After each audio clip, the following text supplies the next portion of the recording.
Il 99,9% del nostro DNA lo condividiamo con 7 miliardi di persone su questo pianeta. E la cosa interessante è che quello 0,01% è ciò che ci rende diversi e unici. Voglio scoprire tramite questo documentario quanto ognuno di noi è effettivamente unico e andare ad esplorare i paesi da cui il mio DNA proviene. Per fare questo, a maggio 2021 ho fatto un test del DNA.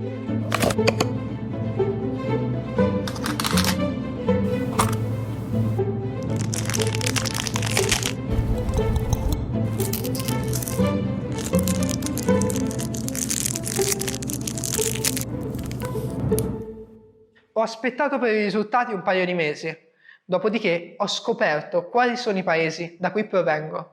Non è stato semplice, ho dovuto incrociare i risultati da vari siti per poter ottenere una lista precisa di paesi. Dopo che analizzano il DNA, lo comparano con i risultati di tantissime persone da tantissimi diversi paesi. Io ho comparato i diversi siti che fanno questo servizio. Ho anche provato a contattare diverse aziende per aiutarmi con questo progetto, ma dopo un paio di mail sono scomparse. E posso dire con certezza che al 100% io provengo dall'Europa. Ma ciò che è interessante è che avevo un biglietto del treno proprio per visitare tutta l'Europa.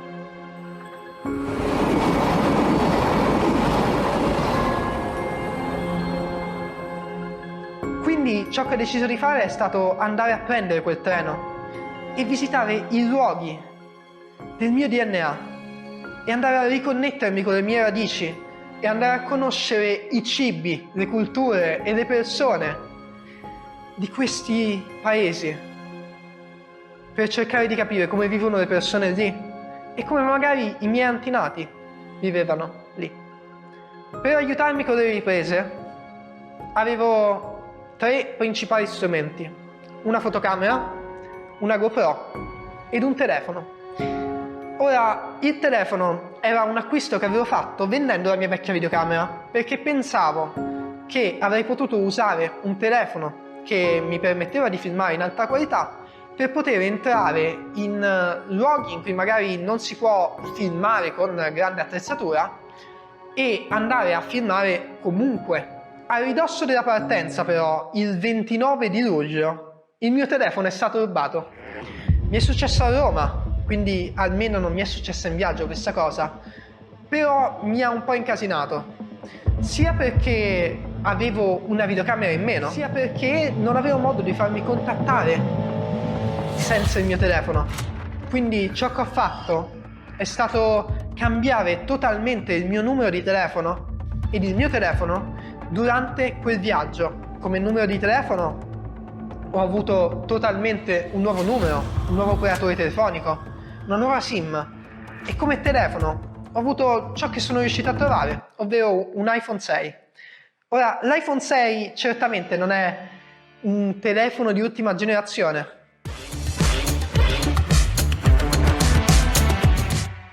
quindi alcune delle riprese magari saranno un po' mosse, alcune delle riprese non saranno ideali, ma racconteranno il mio preciso punto di vista, ed è questo il motivo per cui comunque ho deciso di usarlo per raccontare questa storia. Il 16 agosto 2021 mi sono svegliato, mi sono incontrato con il mio amico Gabriele.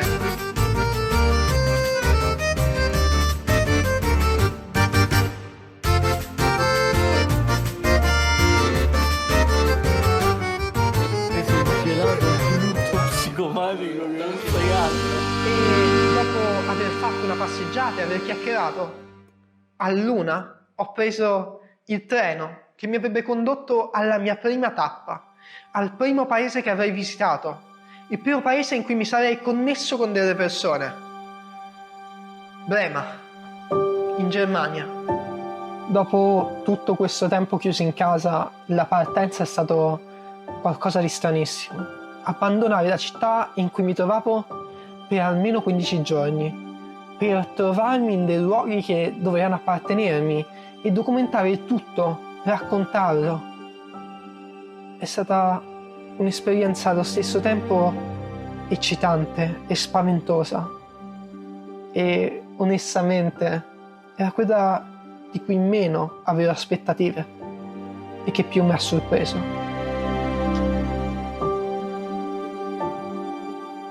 Ora, arrivare a Brema non è così tanto semplice come sembra.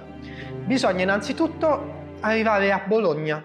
A Bologna ci si può fermare un attimo per un 15-20 minuti. Una volta fermati 15-20 minuti si può andare a cambiare treno e prendere un treno che ti porta a Monaco di Baviera.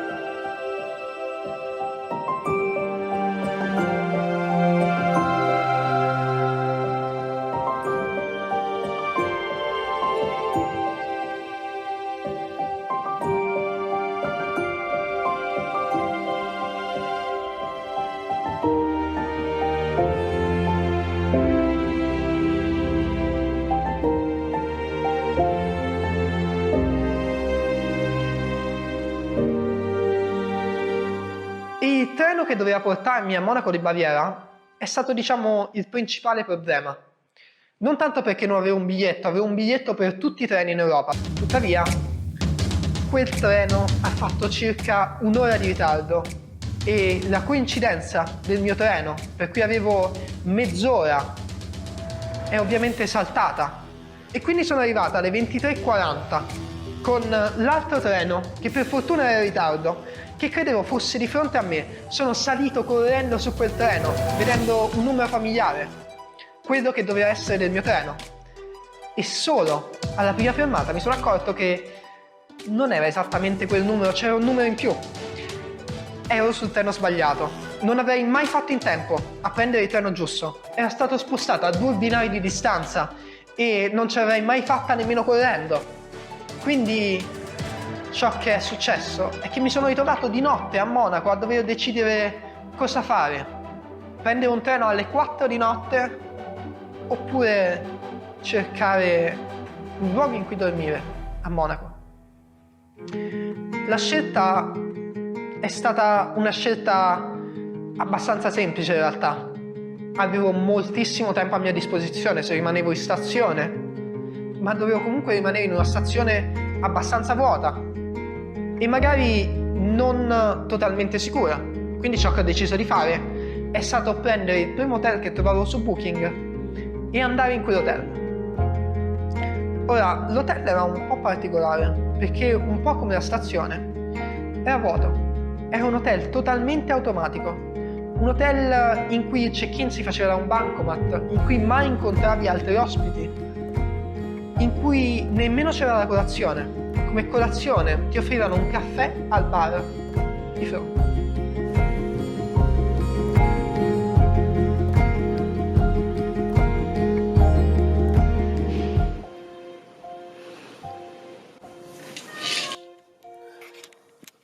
Guten Morgen.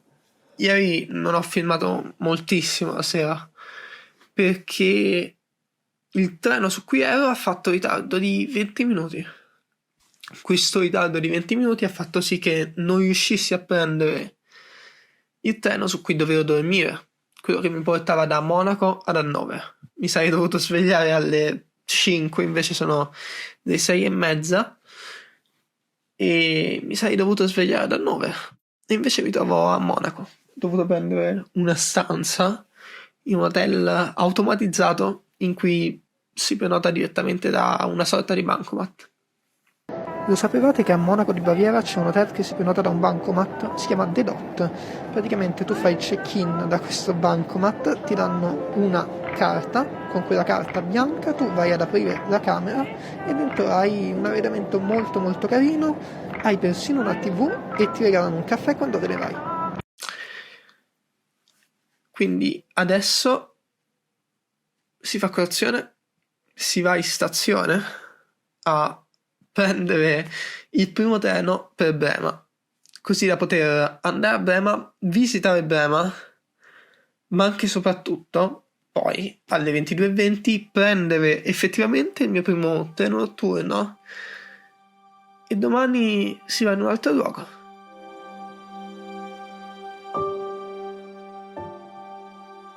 Ci sono 2 vantaggi principali al viaggiare in treno.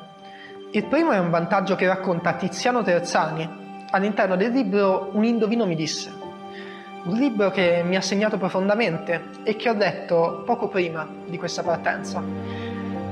Lui racconta che il viaggiare senza usare l'aereo ci fa sentire le distanze e magari non è la stessa cosa viaggiare a piedi, viaggiare in bicicletta, viaggiare in treno, viaggiare in autobus, sicuramente non lo è, ma ci fa sentire molto di più le distanze. L'aereo in confronto a un treno è quasi un teletrasporto. Stare su un treno significa stare 7 ore della propria giornata per poter arrivare da un luogo all'altro. Queste 7 ore spesso magari erano la notte, quindi non le sentivo propriamente, ma altre volte erano di giorno e quindi potevo vedere il paesaggio che cambiava lentamente e potevo sentire la lingua degli annunci cambiare e potevo vedere come ogni paese gestiva differentemente i treni su cui ero e potevo anche notare magari cose differenti come il cibo o l'acqua direttamente dal treno. Quindi con questi pensieri in testa ero partito da Monaco e mi dirigevo di nuovo verso una nuova meta.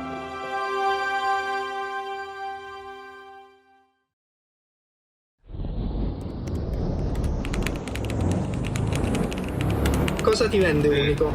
Cos'è? Non è noi che siamo unici, sono gli altri che non possono essere uguali a noi.